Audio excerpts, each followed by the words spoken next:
All right, let's get right into it. Forget everything you think you know about boring grammar rules. Today, we're not just learning, we're directing a movie. Yeah, you heard me.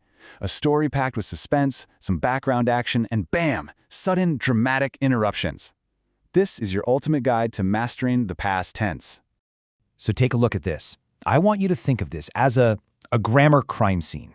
Which one tells a better story? See, one of these is just a flat, boring list of facts. But the other one, the other one paints a picture, right? It tells a real story. This is the kind of thing that trips people up on tests all the time, and knowing the difference, that's going to be your secret weapon. Because really, what we're getting at is the huge difference between a simple sequence of events. This happened, then that happened, and a dramatic interruption. And let me tell you, if you can nail this, you're not just going to ace your test, you're going to become a way better storyteller. Okay, so to really get this, we need to meet our two main players. I don't want you to think of them as boring grammar tenses. No, think of them as characters in a movie. So on one side, you've got the past continuous. We're going to call this the background movie. This is all the stuff that's already happening, it's setting the scene. And on the other side, we've got the past simple. This is the lightning strike, the sudden, sharp action that just changes everything in an instant. So let's break these two down. The lightning strike, think of it as a single point, a dot on a timeline. It's the what happened that pushes the story forward. But the background movie, that's totally different. It's a long, continuous line. It's the how things were that builds the atmosphere before the big event. So the background movie is basically the world that's already in motion before the main action kicks off. It's what makes you feel like you're really there. I mean, think about it, right? When a book starts with "the sun was shining," you're instantly pulled into the scene that was already happening. It's all about that atmosphere. And then, bam, the lightning strike hits. This isn't the background scenery anymore. This is the main event. It's that phone call that rings while you're in the shower, or the moment the car suddenly breaks down. It's that one sharp action that just shoves the story forward. All right, now for the best part. This is where our two characters finally collide. This is the climax of our little grammar movie, the big interruption. And trust me, this is the moment where it all just clicks into place. So, picture this, okay? The scene is totally calm. Our background movie is just peacefully playing along. We were watching television. See? Everything's normal. The action's just happening, setting the mood. And then it happens. The lightning strike. The power went off. Boom.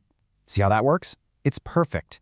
That short, sudden action just completely cuts through the long, ongoing one. Okay, so here's the absolute key takeaway. The lightning strike, that short action, it always happens smack dab in the middle of the background movie.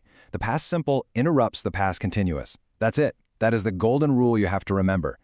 Right. So how do you actually spot this stuff on a test when the pressure's on? Well, you look for the signal words. Think of these like clues, little hints that tell you if you're watching the movie or if you're about to get hit by lightning. And honestly, it's this simple. While signals the background movie. When signals the lightning strike. That's it. While for the movie, when for the strike. If you memorize that one thing, you've got the key. So here it is, your ultimate cheat sheet. You see the word while, you should immediately be thinking, okay, long background action is coming. You see the word when, get ready, the lightning strike is on its way. And look at how while works. It can connect two movies that are playing at the exact same time. Like I was taking a bath while my husband was cooking. See? Two long things happening together, that's what while does. But now check out when is totally different. It signals that interruption. I was taking a bath when the telephone rang. There it is. The movie interrupted by the strike. That pattern works every single time. Okay, you've got the theory down. Now it's time to put it to the test. Let's call this the alibi challenge. Think of it as some rapid-fire practice to make sure this is all locked into your brain for good. Ready? Let's go. First one. I want you to tell me what's the movie and what's the lightning strike. She walk in the schoolyard when she slip on a banana peel. Come on, lock in your answer now. And the answer is she was walking, that's our movie, when she slipped. That's the lightning strike. The long, ongoing walk was interrupted by the sudden slip. You got it. Perfect.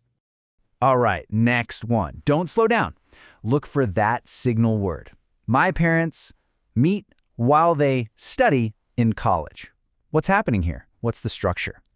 Okay, the answer is my parents met. That's the lightning strike. It's a single moment in time. They met while they were studying. That's the long background movie. That signal word while was your clue that the studying was the long action. So here's what I want you to leave with. This isn't just about passing a test. This is literally how we tell good stories. So think about your own day-to-day. What was the background movie? What was the boring thing you were doing when suddenly a lightning strike hit?